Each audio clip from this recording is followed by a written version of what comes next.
but I think we could talk about the utility of the dark We can since we're talk, coming, since we're noticing that the days are getting longer. I don't know if have you had your moment yet at 5 o'clock?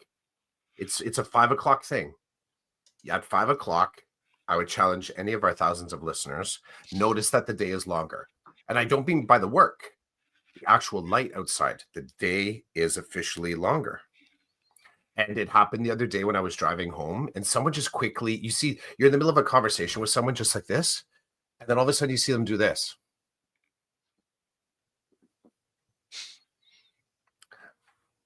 Do you notice it's lighter out now? It's just like, you're like, you look around, you're like, damn, it is. It's lighter out now. So the light. It's not the, and it's funny. It's not the. I'm not promising light at the end of the tunnel. I'm saying light in the actual room you're in. So the light. So here's some of the dark. Yeah. Yes, the light. The light is, we're professionals. We operate a particular way. Oh, you're bringing it down from metaphor. We're coming Oh, off metaphor now. I'm Okay, coming let's down. come off metaphor then. I'm giving you real life. Here we go. Recently, Buckle in. I was buckling. I was working, and one of the students who's in my e-learning class came into student success to finish up some work. And I pulled him aside and I'm like, yo, man, I'm still missing like this, and this from you in the e-learning. I said, you're a smart kid. I love the things you do in the e-learning class. I love seeing you here. I think it's fantastic that I actually know you in real life, right? Like I'm one of your teachers, but I know you in real life, even though I'm a virtual teacher. And he was with his crew, and he was with like 4 guys who are hard knocks, man. Like I would not want to be with these guys at the plaza at lunch and being a problem. If you get what I'm saying, I would not want that. And so my chest is out. I'm being alpha with this kid, but I'm compassion alpha. But like I'm showing the other guys, don't mess with me here. This is my space. So he's like, don't worry, Mr. C, I'll get it done. And I'm like, you better get it done, because if you fail, not me. You failed, but it's going to break my heart to fail you, to give you those numbers, because you're not there. You're up here, but you got it. I can't not. You got to do something. Like I can't just give it to you. I can't. He's like, no, Mr. C, I get it. I'm like, okay, don't let me down. Then I walk away, and the 4 guys, they go, who is that guy? Like, who the F does that guy think he is talking to you like that? He goes, that's Mr. C. He's my religion teacher. And they're like, he teaches religion? He's like, yeah, online. He's my religion teacher. And I can hear this, right? And then the kid says, no, he's good. Like basically telling them, no.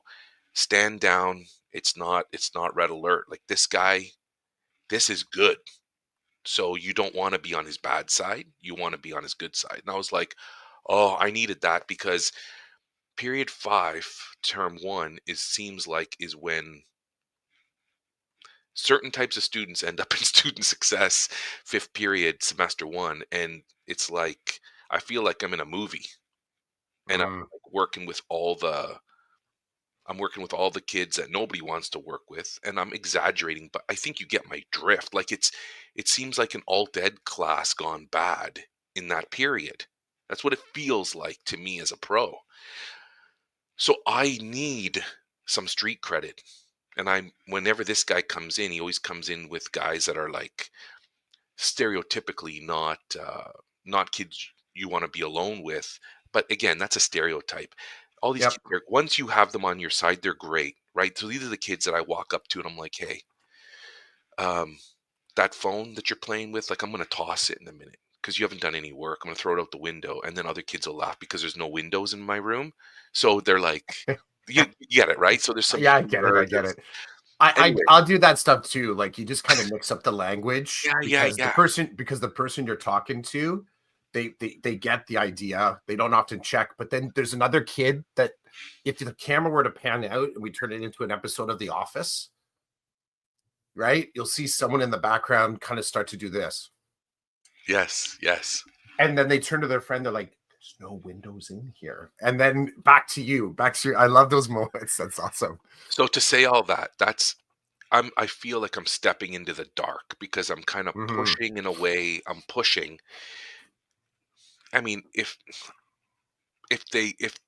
push came to shove, I'm gonna land in the light. I'm not gonna land in the dark because I don't want to lose my job, right? It's not professional, but I will play in the dark to show these kids, oh, come on, man. Don't go there with me right now. Don't do that. Let's keep this level playing field. We're in school, right? So let's operate in a manner that's relatively appropriate for where we're at.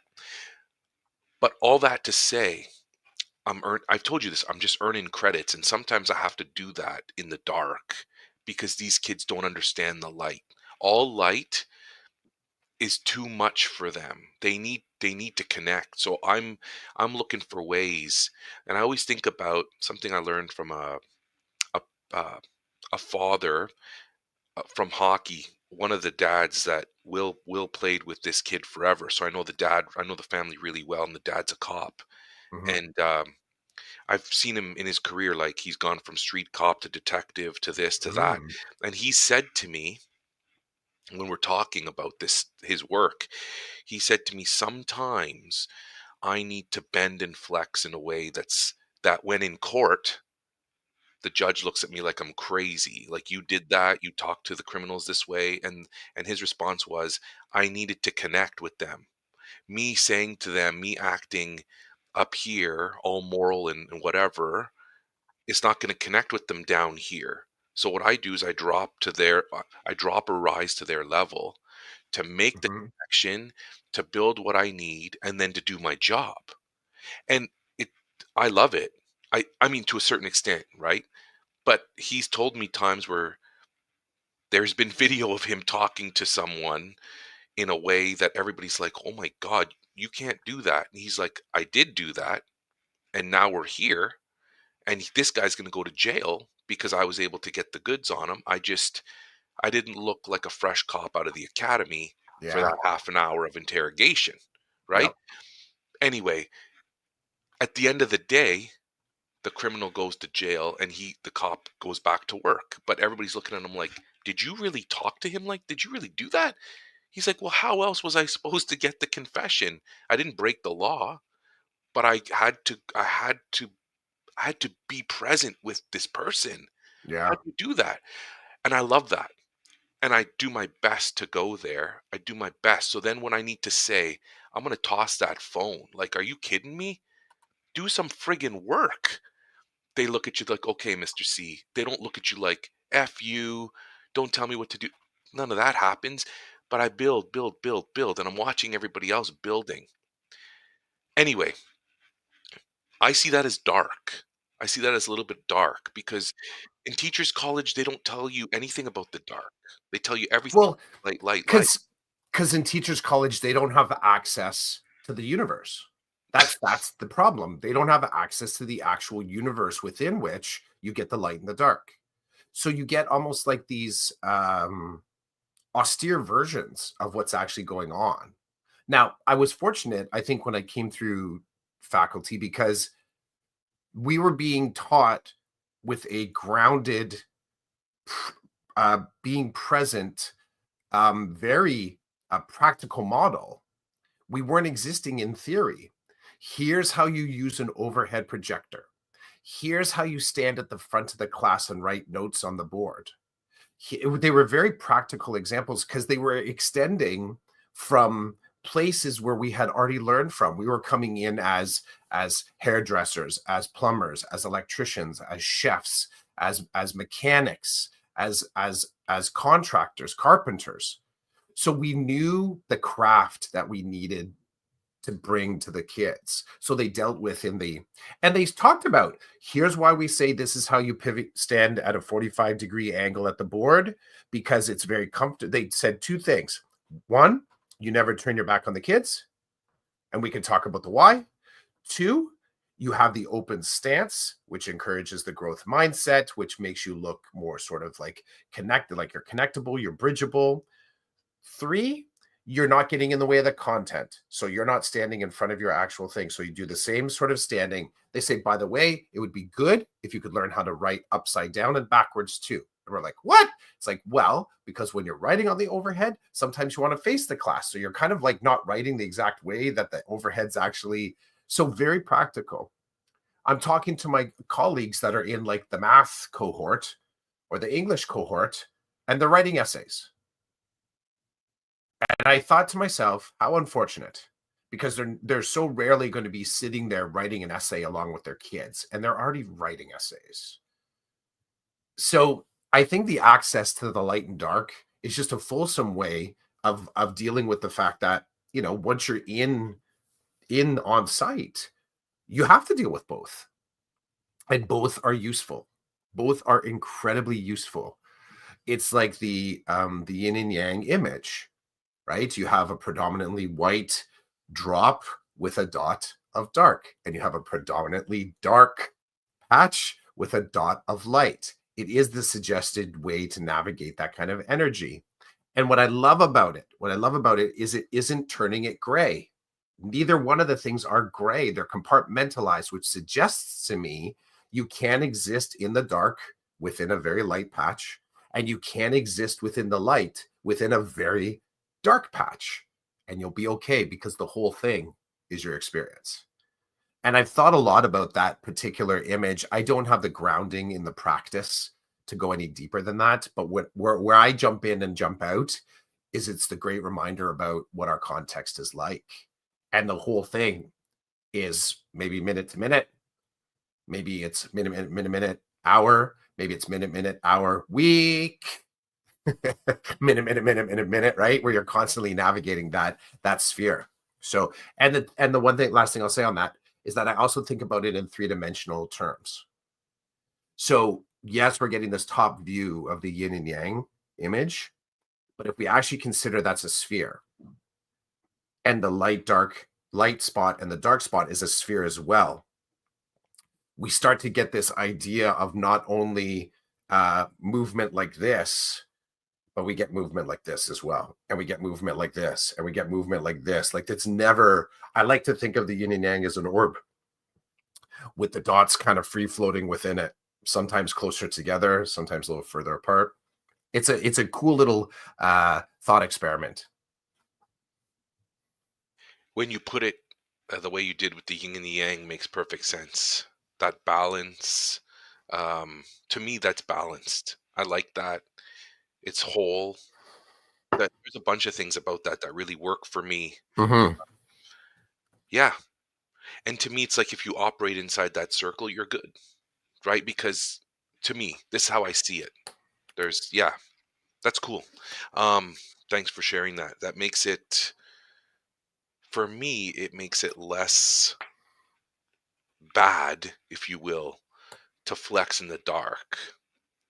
But there's, like I said, there's boundaries. There's boundaries, and the people who cross those lines, well, they find themselves in situations that they would rather not be in. So I don't want to be in those situations.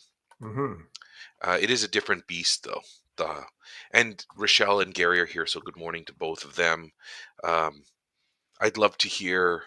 I'd love to hear from Rochelle about this in elementary, because you do go there. I've gone there in elementary. It doesn't matter if it's kindergarten or not. You go into the dark sometimes to persuade or to cause reflection in kids or whatnot. And then Gary's here. Gary knows.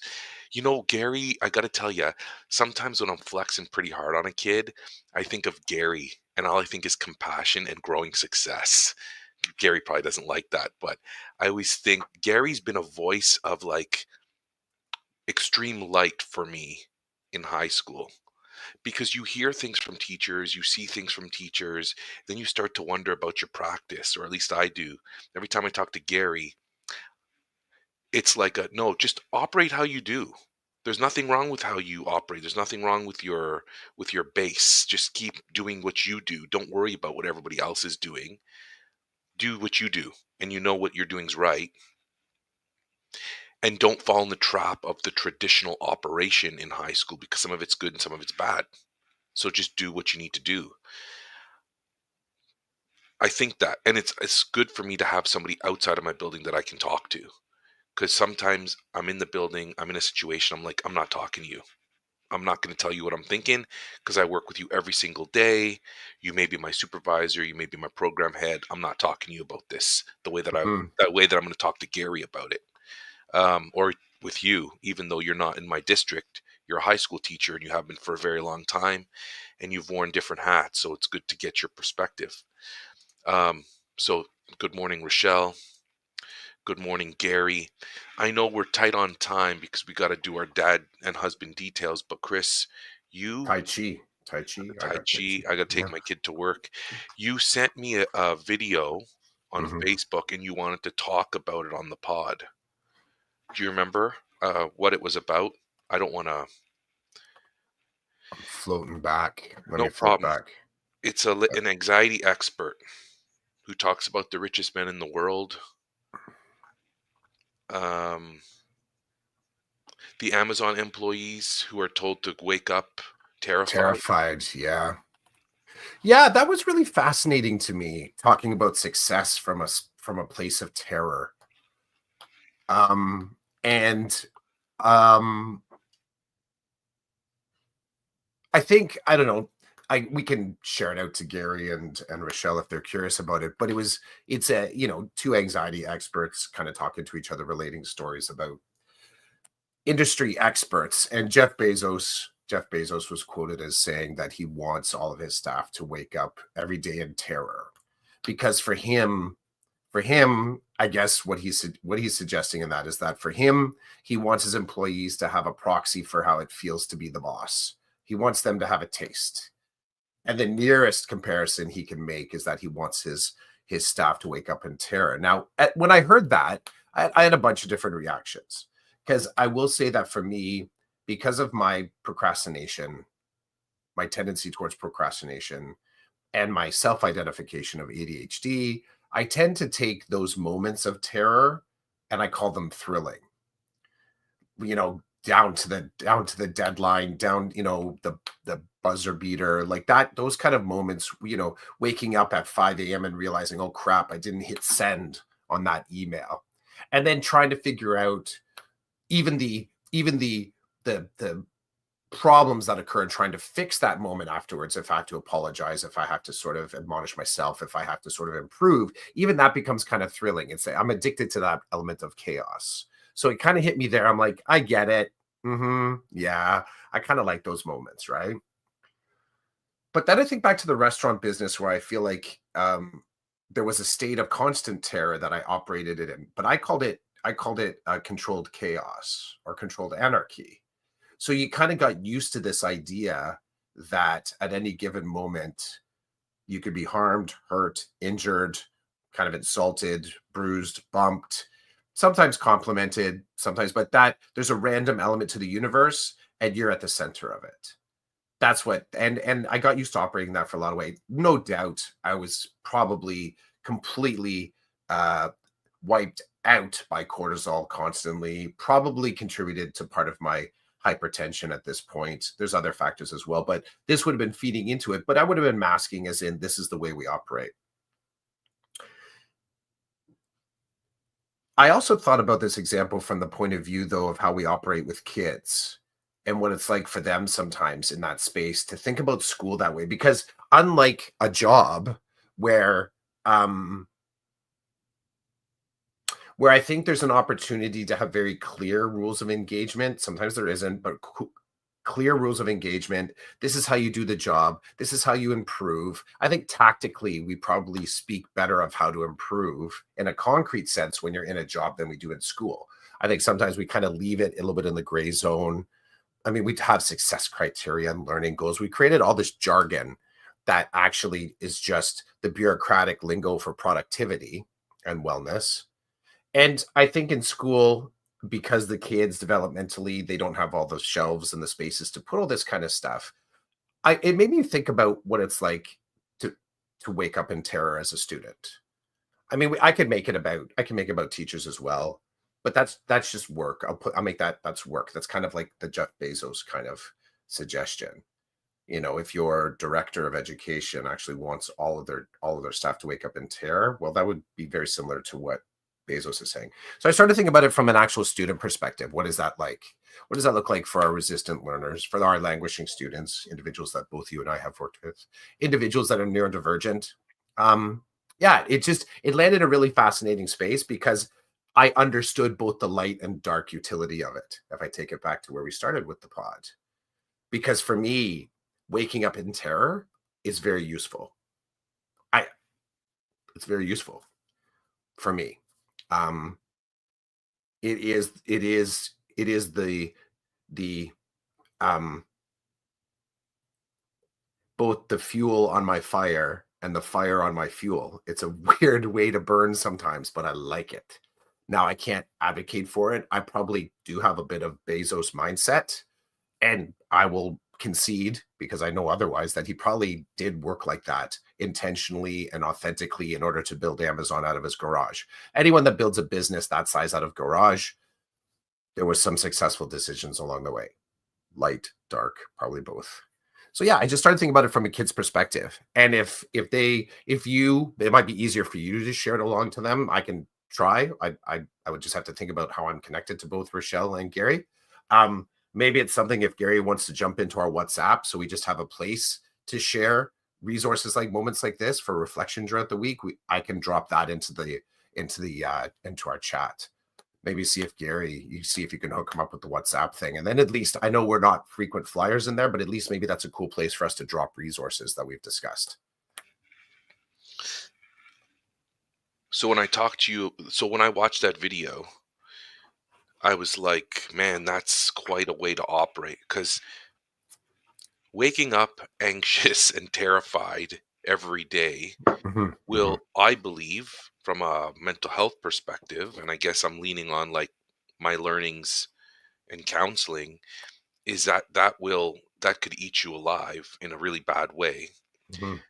What I take from talking to you about it, because I know you tend to lean more on the thrilling side of it, the exciting side, which is, I think, a good way to work through it. But again, being excited and thrilled all the times will eat you alive as well, in my opinion. So, but it's a way better perspective to operate than the being terrified and anxious.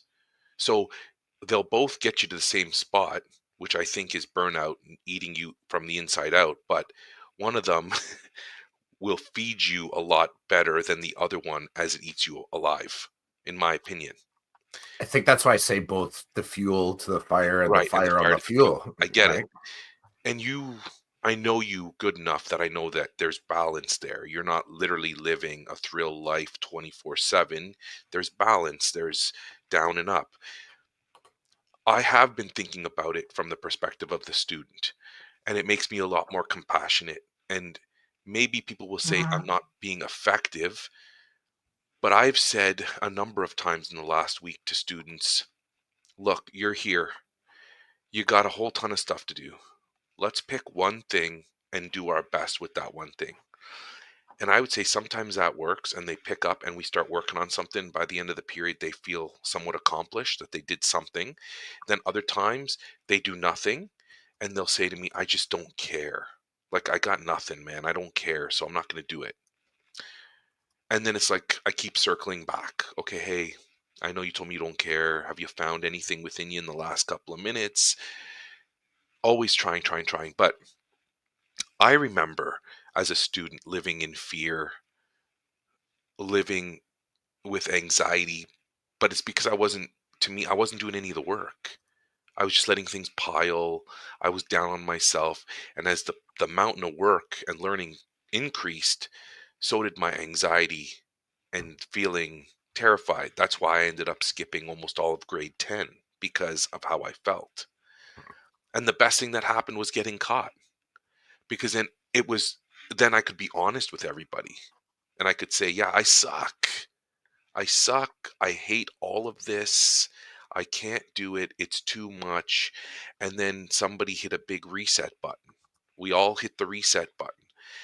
And then my life shifted. But with some of these kids, I see that and I say to them, well, you're in a relatively safe spot with me. If you want to work, we can work. And if you don't, I can't tell you it's okay, but I'm not going to hammer you, but that's I think in some moments that's a gift, and I bring that to them, and in other moments people wouldn't see it that way, but we'll see how all this plays out when I'm doing credit recovery semester 2, because kids are expected to be in my room and working towards a credit. We'll see how I operate. We'll see. I hope to remain compassionate. I hope to remain supportive, but I'm not going to twist your arm. I'm too old. I'm too experienced to force you to do something. I'm not going to do that. Sorry. Hmm. Is that it for today, my friend? For sure. For sure. Um, the challenge I'll put out to you, and I put this to the kids, I've started to teach the kids debating skills. And it's fascinating how quickly debate turns into ad hominem attacks. They have a real challenging time not going at each other as opposed to going at the task or the topic. And they want to have a winner. I said, there isn't a clear winner. It's about whether or not you were clearer in your sharing of your opinion. That's all it is. It's about clarity. There's no enforcement here. It actually isn't the same as like gladiatorial combat here. So you got to remove the ad hominem element somehow. How do you make it about the task so that each individual can bring the perspective, whatever they need to bring to it to complete the task? And I think that, as you said, the work in the room that you're going into, the work that I do in my room, I'm constantly mitigating that ad hominem element and making sure that I guess I'm not reinforcing the terror, that I'm not actually unintentionally making it an attack on the body as opposed to an attack on the task. So I'll report back on that. But my kids are actually really growing by learning how to debate and having controlled conversations, because my kids have high blurt factor, blurt, blurt, blurt, blurt, right? The impulse control. So keeping it a controlled, nope, it's not your turn. Continue. So again, nope, this is not a time to freak out. Keep writing. Like, there's some really interesting things that you can do when you remove the ad hominem element from the terror.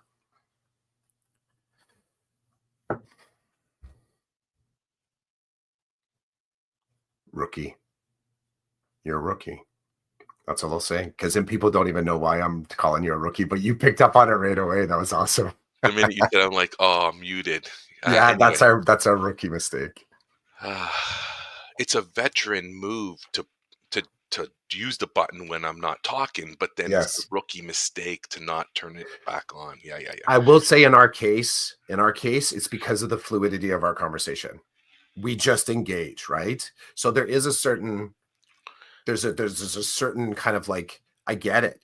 We're just talking here. That the actual tools are around us. And it's almost unfortunate we have to stop. It would be way better if we had the tools on our computers that automatically muted when we stop talking and kicked back in. That would be a useful tool for us. It would make this there probably is. They probably do have that somewhere in the settings if we wanted to pay. But we don't. We don't. We don't. Okay. So what I was saying was, thanks to the thousands of listeners for checking us out today. Yep. Thanks, Gary and Rochelle, for dropping the messages of good morning. We hope you have a great day and weekend. Yep. Oh my God, I never signed on. Never signed on. As I go to sign off, I remember I never signed on. Oh, do it. Well, you wanted to say something. Oh, I was just gonna say, Gary, share your deets with Chids. Jump into the WhatsApp. We'll try and have a little bit more conversation there. So I love that you're twisting his arm to come well, into the it's kind of cool because part of it is I've always felt like any of the things that we can use from outside education to help us re-lens what we're noticing in education is useful. You get outside the silo, it just kind of expands your thinking in some way. So that's what that Waking Up in Terror resource helped me to see how I'm operating in the school. So there was that value there for me. Let's keep bullying Gary. Okay, that's it. All right. This was season 8, episode 15, number 322 of the Decoded Podcast. We're out. Ciao, man. Have a fantastic day. Bye, too. folks.